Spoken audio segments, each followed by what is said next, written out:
نحمده ونصلی علی رسوله الکریم اما بعد اعوذ باللہ من الشیطان الرجیم بسم اللہ الرحمن الرحیم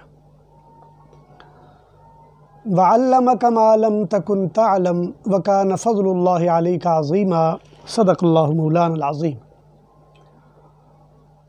وقال النبی صلی اللہ علیہ وسلم طلب العلم فریضۃ علی کل مسلم وفی روایت علی کل مسلمہ او کما قال صلی اللہ علیہ وسلم۔ حصول علم کے حوالے سے آج ہمارا خاص موضوع ہے جس پر ہم اس مختصر سے وقت میں کچھ بات کرنا چاہیں گے۔ آج کی گفتگو کا پس منظر ہمارے ایک محترم دوست جو عرصے سے امریکہ میں مقیم ہیں اور نام کے لحاظ سے بھی بڑے اللہ کے اولیاء، اللہ والا نام ہے ان کا، یوسف سلیم صاحب، انہوں نے کچھ مشورے دیے اور فرمایا کہ درس نظامی کے حوالے سے بہت سارے لوگ ہیں جو چاہتے ہیں کہ وہ کر سکیں، لیکن وقت کی مجبوریاں، حالات کی نزاکتیں، معاشی مصروفیات، عمر کے حالات اور مدارس کا اپنا نظم و نسق اور ان کا کرکلم، جس کی وجہ سے ہم لوگ محروم رہے جا رہے ہیں۔ اس کے لیے کوئی ایسا سلسلہ ہونا چاہیے تاکہ کوئی آدمی دنیا کے کسی بھی کونے میں اگر بیٹھا ہوا ہے اور دنیاوی لحاظ سے وہ کافی تعلیم یافتہ ہے اور اس کو کچھ مناسب سی رہنمائی مل جائے تو اس کے اندر وہ لیاقت، وہ صلاحیت، وہ اہلیت پیدا ہو جائے جو درس نظامی کے بعد کسی کے اندر ہونی چاہیے۔ تجویز بہت زیادہ مفید بھی تھی اور دل کو بھی لگتی تھی اور میری تمنا کے مطابق بھی تھی،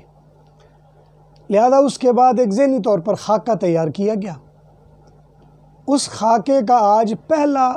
انٹرو ہے، یہ انٹروڈکشن سمجھ لیجئے،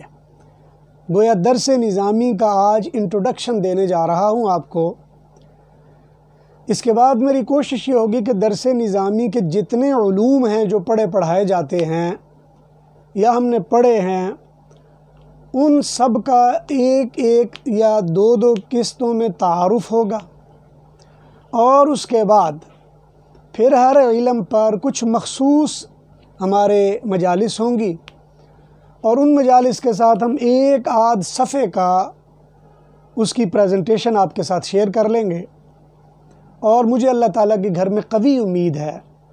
کہ چونکہ کہنے کے لحاظ سے میرے اندر بھی الحمدللہ اخلاص ہے، دنیا داری نہیں ہے، دنیاوی اغراض نہیں ہیں، کوئی کسی سے چندہ پیسہ اس کی خواستگاری نہیں ہے۔ دوسرے نمبر پر جو سننے والے ہوں گے اگر ان کے دل میں بھی نیک تمنائیں ہوں گی، اللہ کی طرف رجوع ہوگا،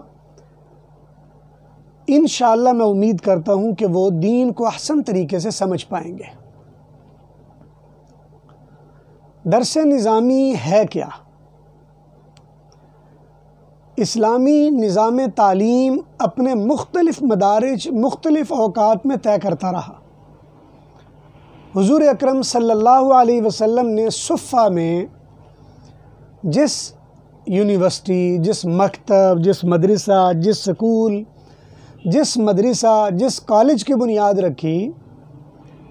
اس میں جو علوم خاص طور پر پڑھائے جاتے تھے،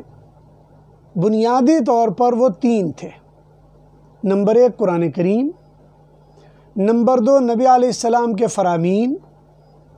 اور نمبر 3 عربوں کے رواجات۔ یہ 3 بنیادی چیزیں تھیں۔ عربوں کے رواجات میں پھر کئی پہلو نکلتے تھے جو کئی علوم کا منبع بنے بعد میں۔ نبی علیہ السلام کے فرامین بعد میں کئی علوم کا ماخذ و منبع بنے۔ قرآن کریم بعد میں کئی علوم کا ماخذ و منبع بنا۔ جو آگے بڑھتے گئے، علوم پھیلتے گئے اور میدان وسیع ہوتا چلا گیا۔ ہر دور میں کوشش یہ کی گئی کہ کسی طرح ان 3 باتوں کو، یعنی قرآن کریم، یعنی نبی علیہ السلام کے فرامین، یعنی اس زمانے کے عربوں کے رواجات، اس زمانے سے مراد نبی علیہ السلام کے زمانے کے رسم و رواج، ان 3 چیزوں سے اگر آگاہی مل جائے تو بہت ساری چیزیں بندے کے لیے کلیئر ہو جاتی ہیں۔ رواجات کا پتہ چلنے سے نبی علیہ السلام کی بات اور باتوں کا پس منظر سمجھ میں آ جاتا ہے۔ نبی علیہ السلام کی باتوں کا پس منظر سمجھ آ جانے سے قرآن کریم کے شان نزول، اس کے مقاصد، اس کی اغراض کا پتہ چل جاتا ہے۔ قرآن کریم کی اغراض و مقاصد کے پتہ چل جانے سے اللہ تعالیٰ کی منشا اور اللہ تعالیٰ کی چاہتوں کا پتہ چلتا ہے۔ اللہ تعالیٰ کی منشا اور چاہتوں کے پتہ چلنے سے انسان کا عمل کرنا آسان ہو جاتا ہے۔ انسان عمل کرتا ہے، اس کے لیے دنیا اور آخرت کی صلاحیتیں، سعادتیں، کامیابیاں میسر آنا شروع ہو جاتی ہیں۔ لہٰذا درس نظامی اس نظام تعلیم کو کہا جاتا ہے جس میں ان 3 چیزوں کو فوکس کیا گیا: قرآن کریم، نبی علیہ السلام، عربوں کے رواجات۔ یہ 3 چیزیں ہیں جن کو فوکس کیا گیا، اور ان 3 چیزوں کو سمجھنے کے لیے بعد میں جو علوم بھی وجود میں آتے گئے، چلتے چلتے درس نظامی میں ان کو کہیں نہ کہیں کسی کو تھوڑا، کسی کو زیادہ ایڈجسٹ کرتے چلے گئے۔ درس نظامی جس کریکلم کا نام ہے، بنیادی طور پر قرآن کریم کو سامنے رکھتے ہوئے، نبی اکرم صلی اللہ علیہ وسلم کو سامنے رکھتے ہوئے، کسی بھی آدمی، کسی بھی ذی ہوش اور ذی عقل فرد، عورت یا مرد کے لیے دین کے سمجھنے کے لیے جو لوازمات و ضروریات ہیں وہ درس نظامی میں جمع کر دی گئیں۔ پھر وقت کے ساتھ ساتھ بعض علوم ایسے بھی آئے کہ جو ان 3 چیزوں سے تعلق نہیں رکھتے تھے۔ نہ ان کا تعلق قرآن سے تھا، نہ ان کا تعلق حدیث یا سنت یا نبی علیہ السلام کی ذات سے تھا، نہ ان کا تعلق عربوں کے رواجات سے تھا۔ البتہ ان کو دیکھ کر وہ معرض وجود میں آئے، یا ان کے ضد میں معرض وجود میں آئے، یعنی مفہوم مخالف لیا اور ایک نئی چیز وجود میں آ گئی۔ جیسے مثال کے طور پر ایک علم آیا، جب یہ کہا گیا کہ قرآن کریم 23 برس میں نازل ہوا، اب 23 برس کی تاریخ کا جاننے کا شوق بعض لوگوں کو آیا۔ ابھی وہ 23 برس ہمیں پتہ ہونے چاہیے، ان 23 برسوں میں کیا کیا ہوا اور کیسے کیسے قرآن نازل ہوا۔ اس سے تاریخ نزول قرآن یا تاریخ قرآن اب وہ وجود میں آ گئی۔ اسی طرح قرآن کریم میں جو جگہیں ذکر کی گئی ہیں یا قومیں ذکر کی گئی ہیں، یہ کہاں کہاں گزری ہیں، ان پر کیا کیا حالات بیتے ہیں، ان کو سامنے رکھتے ہوئے تاریخ ارض القرآن وجود میں آ گیا۔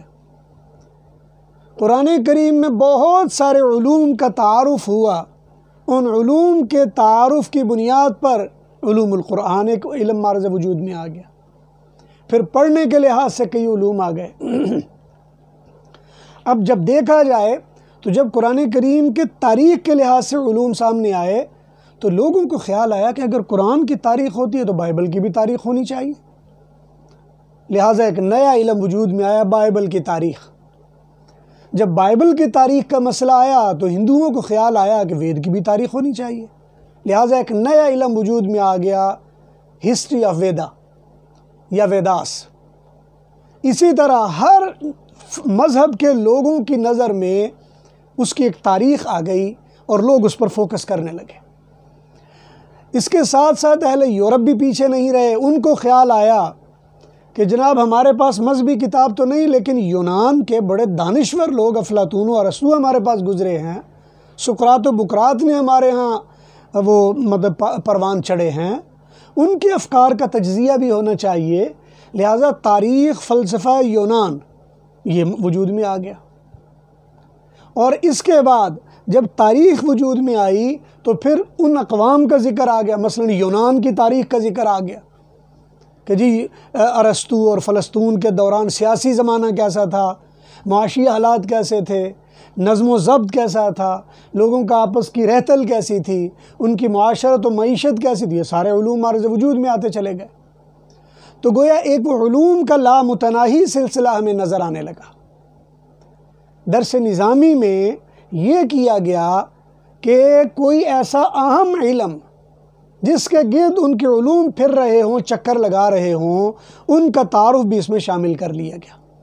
لہٰذا ایک وقت آیا کہ درس نظامی میں فلسفہ یونان بھی آیا اور منطق بھی آئی، جس کو ہم لاجک کہہ لیتے ہیں، پھر اس کے ذیلی علوم بھی آئے، استھیٹک بھی آیا، اور جتنے علوم آگے بڑھتے چلے گئے ان کا تعارف درس نظامی کے طور پر آتا گیا۔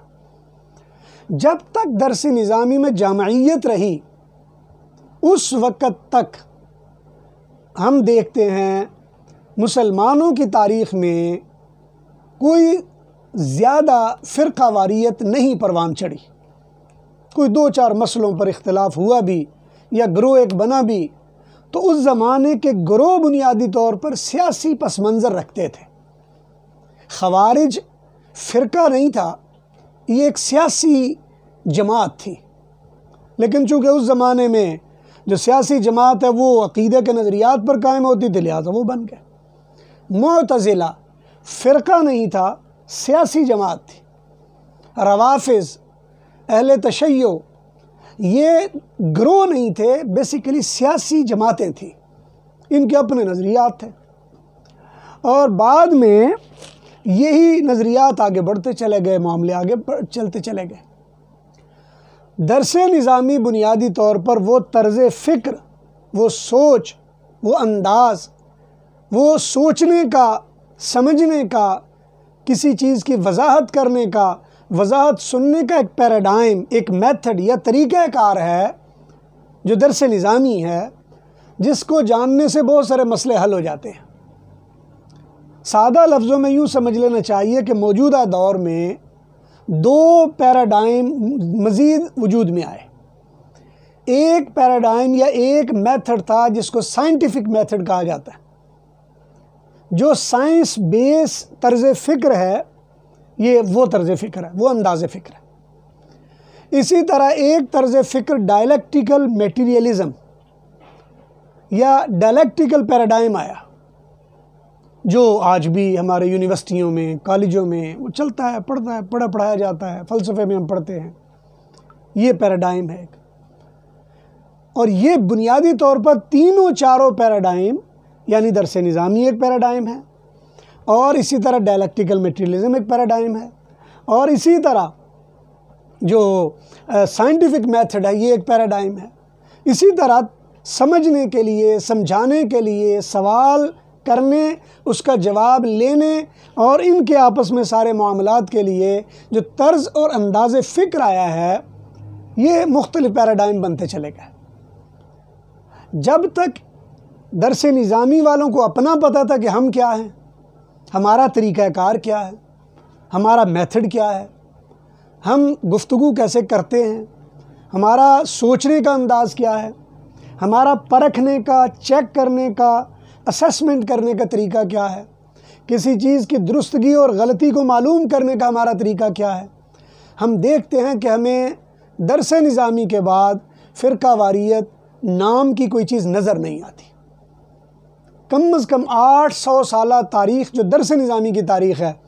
آپ کہیں پہ درس نظامی کی وجہ سے فرقہ واریت نہیں دکھا سکتے۔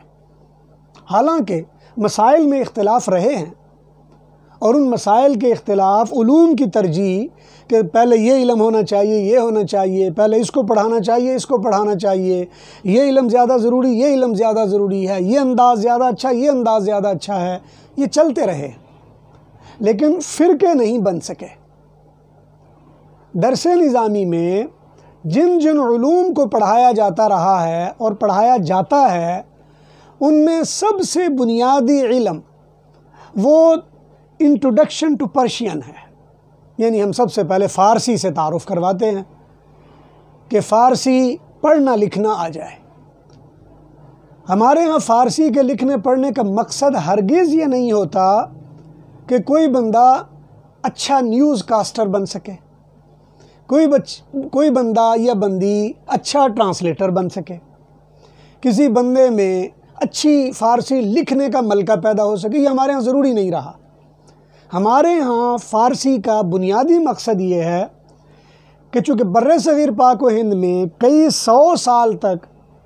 درس نظامی علمی زبان رہی ہے ہمارے مدارس میں، ہماری سیاست میں، ہماری معاشرت میں فارسی زبان ایک علمی زبان رہی ہے، جس کی وجہ سے اس زمانے میں لکھی گئی اکثر کتابیں یا کتابوں کے حواشی وہ فارسی میں ہیں۔ اگر ہمیں فارسی سے آگاہی نہیں ہوگی تو ان سے فائدہ ممکن نہیں ہے۔ نتیجہ یہ ہے کہ درس نظامی میں ابتدا میں فارسی پڑھائی جاتی رہی، بلکہ پاکستان بننے سے پہلے جب مغلوں کا بھی زوال نہیں ہوا تھا تو یہاں درس نظامی میں پہلے ابتدائی سالوں میں فارسی باقاعدہ طور پر پڑھائی جاتی تھی۔ ایک ہندو بھی وہی پڑھتا تھا، سکھ بھی وہی پڑھتا تھا، عیسائی بھی وہی پڑھتا تھا، مسلمان بھی وہی پڑھتا تھا۔ ایک ہی جگہ پر ایک ہی اساتذہ سے وہی چیزیں پڑھی جاتی تھیں، وہی گلستان، وہی بوستان، وہی پندنامہ شیخ فرید الدین اتار، اور وہی نظامی گنجوی کی کتابیں، اور وہی امیر خسرو کی کتابیں، اور وہی عبداللہ حرار کے رسائل، یہ سارے اسی طرح پڑھائے جاتے تھے۔ وہی اخلاق جلالی، وہی اخلاق دوانی، ہر کوئی پڑھتا تھا۔ وہی مثنوی مولانا روم، یہ تکمیل ہوتی تھی فارسی کی۔ یہ جب کوئی آدمی تکمیل کر لیتا کہا جاتا تھا جی اس نے مثنوی پڑھ لی ہے۔ اس کا مطلب ہے کہ فارسی کا جو رائج نظم ضبط تھا وہ اس نے مکمل کر لیا۔ اور اس میں بھی پھر ایک وقت آیا جب علم میں ڈکلائنیشن شروع ہوئی ہمارے درس نظامی میں، تو باقاعدہ طور پر حضرت مولانا شفیع علی تھانوی کی خانقاہ میں ایک مفتی عبداللہ تھے، انہوں نے دستور المبتدی ایک رسالہ لکھا۔ ورنہ عام طور پر یہ ہوتا تھا، اور ہم نے بھی جب پڑھا ہے اس وقت ڈائریکٹلی ہمیں کریمہ شروع کروا دیا گیا۔ اب ہمارے فرشتوں کو پتہ نہیں ہوتا تھا کہ کریمہ ہے کیا، ہم نے اس میں کرنا کیا ہے، اس کو پڑھنا کیا ہے، فارسی گرامر کیا ہے، فارسی پڑھی کیسے جاتی ہے۔ اتنا پتہ تھا کہ کریمہ ببخشائے برحال ماں کہ ہستم اسیر کمند ہوا، اس کو رٹا لگانا ہے اور اس کا ترجمہ یاد کر لینا، اور ہم کر لیتے تھے۔ اور وہ اس زمانے میں پھر کئی چونکہ سمجھ نہیں ہوتی تھی تو کئی مذاق بھی بنتے تھے۔ وہ ایک شعر تھا ہمیں اچھی طرح یاد ہے کہ دمیں با مصالح نہ پرداختی، دمیں با مصالح نہ پرداختی، ہم نے اس کے ساتھ ایک جوڑا ہوا تھا بچپن میں کہ دمیں با مصالح نہ پرداختی، مثالہ نہ ہوتا تو کیا ڈالتی۔ اب ہم نے یہ لطیفہ بنایا ہوا تھا، ہمیں نہیں پتہ تھا کہ بھئی اس کا کیا فائدہ کیا نہیں ہے۔ اس چیز کو سامنے رکھتے ہوئے مولانا مفتی محمد عبداللہ صاحب رحمۃ اللہ علیہ نے دستور المبتدی مرتب کی۔ یہ دستور المبتدی وہ کتاب ہے کہ فارسی شروع کرنے سے پہلے اگر کوئی بندہ اس کو پڑھ لیتا ہے تو فارسی کی بیسک گرامر اس کو پتہ چل جاتی ہے۔ لیکن یہ یاد رکھ لینی چاہیے، ہمارے یہاں زیادہ تر فارسی نہ دری پر فوکس کیا گیا ہے اور نہ ایرانی فارسی پر فوکس کیا گیا ہے۔ ہمارے ہاں فارسی اس پر فوکس کیا گیا جس میں کتابیں لکھی لکھائی جاتی رہی ہیں اور اسی کو کیا جاتا تھا۔ اسی طرح جب عربی کا مسئلہ آیا کہ ہم نے عربی کو سیکھنا پڑھنا ہے تو عربی کو سیکھنے پڑھنے کے لیے مطلب ہے لوگوں نے پہلا زمانہ یہ تھا جب ہم نے شروع کیا تو براہ راست ہم شروع ہو گئے درس نظامی کے مختلف چیزوں سے۔ لیکن جب مختلف چیزیں شروع ہوئیں، بعد میں وہ زمانہ آیا کہ مولانا مشتاق احمد چرتھاولی رحمۃ اللہ علیہ انہوں نے باقاعدہ ایک نصاب مرتب کر دیا کہ کوئی بندہ اگر کالج کا، یونیورسٹی کا اس کو اگر دیکھ لیتا ہے تو اس کو اس کا بڑا فائدہ ہو جائے گا، عربی اس کو آ جائے گی۔ تو یہ بھی ایک نظام رہا۔ اس کے علاوہ علم الصرف ہم پڑھتے تھے، جس کا مقصد الفاظ کے لفظی تبدیلیوں کو جاننا۔ ہم علم النحو پڑھتے تھے، لفظوں کو جوڑ کر ان کی ادائیگی کا طریقہ کیا ہے اور جملہ کیسے بنے گا۔ علم معانی ہم پڑھتے تھے کہ جملے کو جوڑ کر کس انداز میں کس لفظ کو رکھا جائے تو مفہوم میں کیا تبدیلی واقع ہوگی۔ علم بلاغت ہم پڑھتے تھے کہ اگر لفظ کو کم کر دیا جائے اور اس کی جگہ پر ضمیر لے آئی جائے یا نہ لائی جائے تو مفہوم میں کیا تبدیلی واقع ہوگی۔ درس نظامی میں ہم پڑھتے تھے کہ قرآن کریم کے پڑھنے کے لیے قواعد و ضوابط کیا ہیں، جو بعد میں علم تجوید کے لحاظ سے الگ ایک علم بن گیا۔ قرآن کریم کے مختلف وے آف ریسیٹیشن جو مختلف قراء سے منقول ہیں، جن میں شاذ بھی ہیں، متواتر بھی ہیں، وہ سارے، اور ان میں سے جو متواتر ہیں ان میں قرائے سبع ہیں، ان کا تعارف، ان کے قواعد و ضوابط، ان کی کتابیں، اور پھر جو شاذ ہیں ان کے بارے میں۔ اسی طرح پھر قراءت ائمہ میں خاص طور پر قراءت امام ابو حنیفہ رحمہ اللہ، یہ الگ ایک قراءت ہے، چونکہ امام ابو حنیفہ امام عاصم کے قراءت میں شاگرد تھے، اور امام عاصم قرائے سبع میں یہ بڑے قاری ہیں۔ اسی طرح قراءت امام شافعی، اسی طرح قراءت امام مالک رحمہ اللہ، امام احمد بن حنبل رحمہ اللہ۔ اسی طرح اور بہت ساری قراءت ہیں جو قراءت شاذہ میں آتی ہیں، یہ الگ سے ایک شعبہ ہے۔ پھر اسی طرح قرآن کریم کو سمجھنے کے لیے اس کے بلاغت اور اس کے قواعد و ضوابط، اس کے بعد حدیث کا آ گیا، پھر حدیث کی تدوین آ گئی، حدیث کے اصول آ گئے، حدیث کے پرکھنے کا طریقہ آ گیا، حدیث کی تاریخ آ گئی، حدیث کے شان ورود آ گیا، پھر حدیث میں ترجیحات کے اصول آ گئے کہ کب کون سی حدیث کو ترجیح دی جائے گی، اور اس کے ضمن میں دونوں کے درمیان میں سے ایک علم پیدا ہوا جس کو ہم عام طور پر علم عقائد کہتے ہیں۔ علم عقائد میں وہ بنیادی چیزیں آ گئیں کہ جس سے کوئی بندہ اپنا منہ موڑ ہی نہیں سکتا، اگر موڑے گا تو اسلام سے نکل جائے گا۔ علم کلام کے ان مسائل کو، علم عقائد کے ان مسائل کو جو مسلمات میں سے تھے، ان پر اگر باہر کے لوگوں میں سے کسی نے کوئی اعتراضات کیے، ان کے جوابات آئے، علم کلام وجود میں آ گیا۔ علم کلام کے بعد علم مناظرہ وجود میں آ گیا کہ اگر کسی سے بات کرنا چاہتے ہو تو اس کے اصول و ضوابط اور طریقے کیا ہیں۔ یہ علم مناظرہ ہمارے اردو میں بدنام زیادہ ہو گیا ہے، ہم یہ سمجھنے لگے ہیں کہ علم مناظرہ کا مطلب یہ ہوتا ہے کہ ادھر سے بھی لٹھ پکڑا ہوا ہے، ادھر سے بھی لٹھ پکڑا ہوا ہے، یہ اپنی بات منوانے کے چکر میں، وہ اپنی بات منوانے کے چکر میں ہے، جبکہ علم مناظرہ کا مطلب یہ تھا اگر دو رائوں میں اختلاف ہو گیا ہے تو وہ کون سا طریقہ ہوگا جس سے اس رائے کو حل کیا جا سکے گا۔ اس لیے کہ جب دونوں طرف علم مضبوط ہے اور مضبوطی کے ساتھ دونوں قائم ہیں تو بعض اوقات کسی کو اپنی رائے منوانا آسان نہیں ہوتا، اور خاص طور پر جو درس نظامی کا درک اور ذوق رکھے ہوئے ہیں ان کو پتہ ہے کہ یہ مزاج مضبوط ہو جاتا ہے۔ بنیادی طور پر درس نظامی کا مقصد نوکری نہیں ہے، ڈگری نہیں ہے، علمی استعداد پیدا کرنا ہے، اور جب علمی استعداد پیدا ہو جاتی ہے تو بعض اوقات کسی آدمی کی علمی وسعت کی وجہ سے یا دوسرے آدمی کی اس سے علم میں کمی کی وجہ سے کسی بات کا وے آف ایکسپلینیشن بدل جاتا ہے، ایک انداز کچھ اور ہوتا ہے، دوسرے کا کچھ اور ہوتا ہے، فرق پڑ جاتا ہے، اور بعض اوقات شدت اتنی آتی ہے، وہ اپنی رائے پر ڈٹا ہوا ہے، وہ اپنی پر ڈٹا ہوا ہے، وہ اس کو غلط کہہ رہا ہوتا ہے، وہ اس کو غلط کہہ رہا ہوتا ہے، حالانکہ بات دونوں کی ایک لحاظ سے صحیح ہوتی ہے۔ میں اس میں مثال کے طور پر ایک دیتا ہوں، ہمارے ہاں ہم دو مکتبہ فکر ہیں، ہمارے بریلوی بھائی اور ہمارے دیوبندی بھائی، یہ دونوں کے ہاں ایک مسئلہ ہے جو بڑا معرکۃ الآراء اور متنازع مسئلہ ہے، اور جس کو ہم علم غیب کا مسئلہ کہتے ہیں۔ علم غیب کا مسئلہ بنیادی طور پر یہ ہے کہ حضور اکرم صلی اللہ علیہ وسلم کو آیا علم غیب حاصل ہے یا نہیں ہے۔ اب مسئلہ یہ ہے، جنہوں نے اللہ تعالیٰ کے علم کے ادراک کی کوشش کی اور ان کو اندازہ ہوا کہ اللہ تعالیٰ کا علم کا حال کیا ہے، اور یا اس کو تھوڑا سا اس کا ذائقہ مس ہوا، تو انہوں نے کہا نہیں حضور کو یا کسی کو علم غیب ہو ہی نہیں سکتا، یہ ایک پہلو نکل آیا۔ دوسری طرف ایک اور طبقہ جنہوں نے حضور اقدس صلی اللہ علیہ وسلم کے بارگاہ کی جب بسائی کی، آپ کے بارگاہ میں بیٹھے اور آپ سے محبت کے دم بھرتے ہیں، اور آپ سے انہوں نے اپنا تعلق جوڑا، اور برے وہ بھی نہیں ہیں، لیکن جب انہوں نے دیکھا انہوں نے کہا نا حضور کو تو علم غیب حاصل ہے۔ اب یہ ایک ایسا مسئلہ بن گیا کہ جس پر آپ جتنی محنت کرتے جائیے اس کا کبھی نتیجہ نہیں نکلے گا۔ اور میں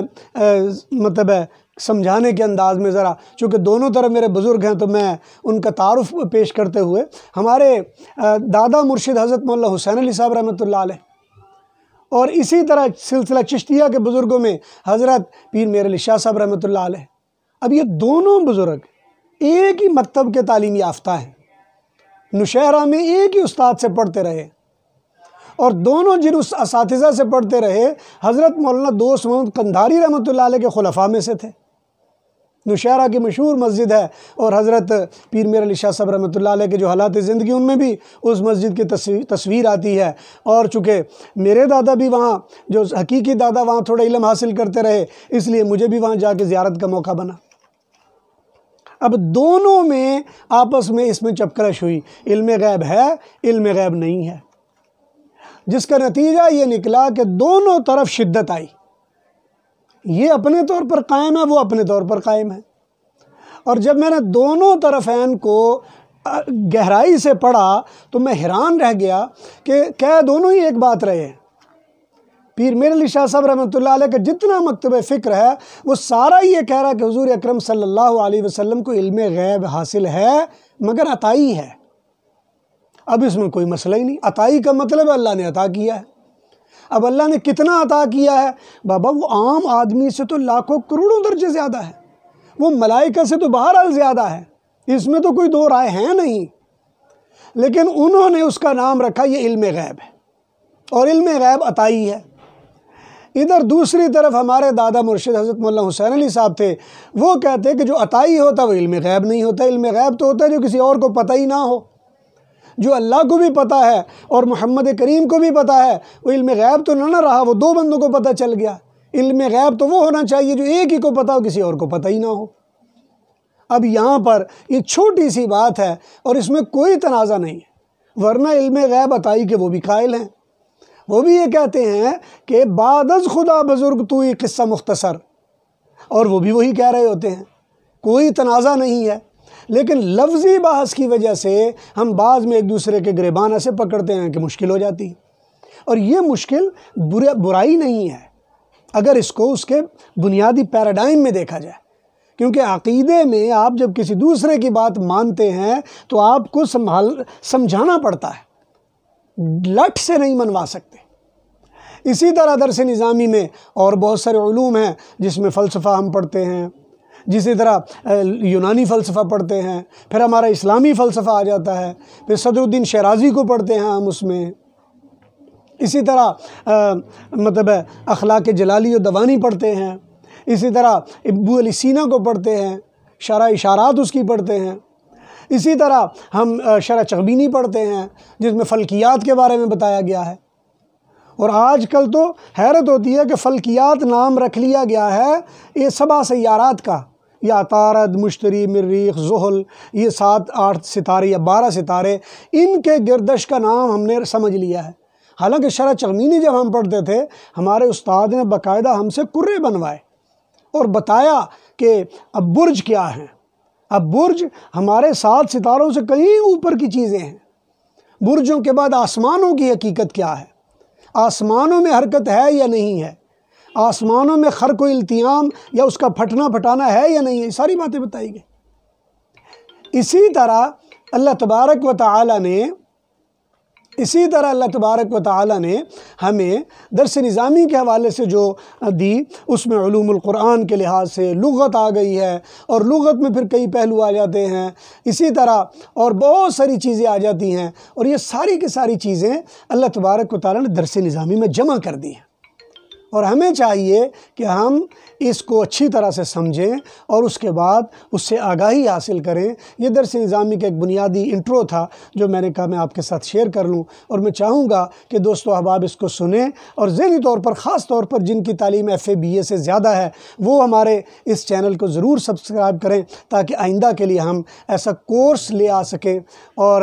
اس کو زیادہ سے زیادہ لوگوں سے شیئر بھی کریں اور ایک دوسرے سے آگاہی بھی پیدا کریں، تاکہ جو واقعتاً سمجھنے سمجھانے والے لوگ ہیں وہ اس سے آگاہی حاصل کر سکیں۔ دعا ہے اللہ ذوالجلال سے جو کہا سنا گیا اللہ تعالیٰ سمجھنے کی توفیق نصیب فرمائے۔ وآخر دعوانا الحمدللہ رب